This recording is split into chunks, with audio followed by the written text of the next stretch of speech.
Τα τελευταία 2 χρόνια υπάρχει μια αύξηση στον αριθμό και τη δολοφονική πρόθεση των θρασίδηλων και μαφιόζικων επιθέσεων από φασίστες και νεοναζί εναντίον μεταναστών συμπολιτών και συναδέλφων μας.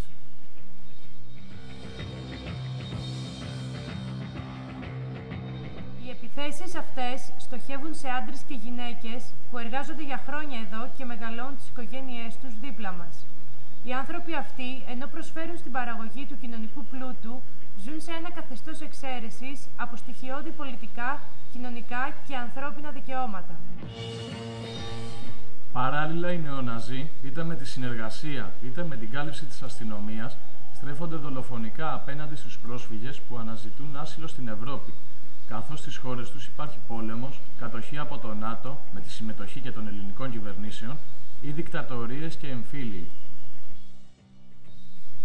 Η βαρβαρότητα αυτή συνδέεται άμεσα με τη βαρβαρότητα της υποτίμησης της εργασίας και της ανθρώπινης ζωής όλων μας από εργοδοτικές ενώσεις, από τους ντόπιους εκμεταλλευτές και τους ξένους συμμάχους τους, όπως και από την κυβέρνηση των 3 κομμάτων που αποτελούν το πολιτικό προσωπικό των εκμεταλλευτών. Οι χρυσαυγίτες δεν είναι παρά μαντρόσκυλα των αφεντικών που από τη δεκαετία του 80 επιχειρούν αποτυχημένα να χτυπήσουν την εργατιά και όλους τους δίκαιους κοινωνικούς αγώνες. Όταν οι χρυσαυγίτες λένε πως είναι αντισυστημικοί, λένε ψέματα!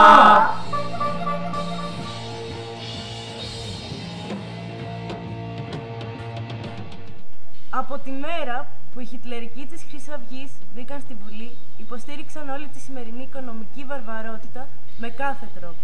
Μόνο τους 2 τελευταίους μήνες, οι Χρυσαυγίτες εναντιώθηκαν στο δίκαιο αγώνα των επί 6 μήνες απλήρωτων εργατών στα ναυπηγεία Σκαραμαγκά. Παράλληλα, υποστήριξαν πως οι εφοπλιστές δεν πρέπει να φορολογούνται. Υποστήριξαν το ξεπούλημα της Αγροτικής Τράπεζας. Υποστήριξαν να χαριστούν τα χρέη στα αφεντικά μαφιόζους των ΠΑΕ. Δεν συμμετείχαν σε κανένα μπλοκ των πρόσφατων κινητοποιήσεων ενάντια στα νέα μέτρα. Και τέλος, το ίδιο το καταστατικό τους υποστηρίζει την υποδούλωση των εργαζομένων στις εργοδοτικές ενώσεις.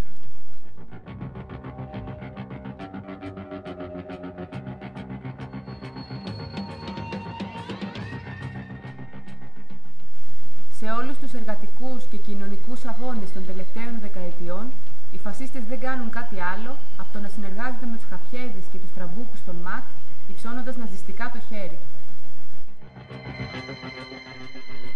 Στα Χανιά αυξάνονται τα περιστατικά όπου μετανάστες και μετανάστριες δέχονται ύπουλες και απρόκειτες επιθέσεις, ακόμα και με μαχαίρια από αναγνωρισμένους χρυσαυγίτες.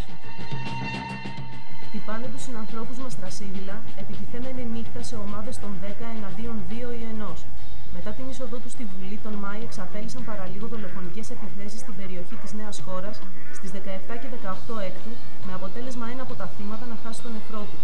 Τα χαράματα της 15ης Ιουλίου επιτέθηκαν σε μετανάστες εργάτες την ώρα που περίμεναν για το μεροκάματο στα νέα καταστήματα. Την Κυριακή 7 Δεκάτου ξυλοκόπησαν μετανάστη βγαίνοντας από τη σφυγγοφολιά που αποκαλούν γραφεία στην οδό Τζανακάκη. Το βράδυ της 5ης 8 Δεκάτου τραυμάτισαν με ρόπαλα και μαχαίρια 2 μετανάστες στον πεζόδρομο της Χωραή. Για καμία από τις επιθέσεις, κανείς νεοναζί τραμπούκος δεν έχει οδηγηθεί στα δικαστήρια. Και πώς να γίνει αυτό όταν το 50% των αστυνομικών τους ψήφισαν και έχουμε δει και στην πόλη μας ασφαλίτες να φορούν καπέλα με φασιστικά σύμβολα. Απαντάμε αγωνιστικά, ταξικά, ανθρώπινα. Εμείς λέμε, καμία ανοχή πλέον στην υποτίμηση της ζωής μας και της εργασίας μας. Καμία ανοχή στο φασισμό, στους δρόμους της πόλης και στους χώρους εργασίας. Ισότητα και πλήρη δικαιώματα σε όλους τους εργαζόμενους και όλες τις εργαζόμενες, ανεξάρτητα από καταγωγή και κοινωνική θέση, έμπρακτη αλληλεγγύη στους ανέργους και τις άνεργες, άσυλο στους πρόσφυγες, αγώνας κοινωνικός, ταξικός και αντιφασιστικός, για να πάρουμε πίσω τα κλεμμένα μας δικαιώματα και τις κλεμμένες μας ζωές.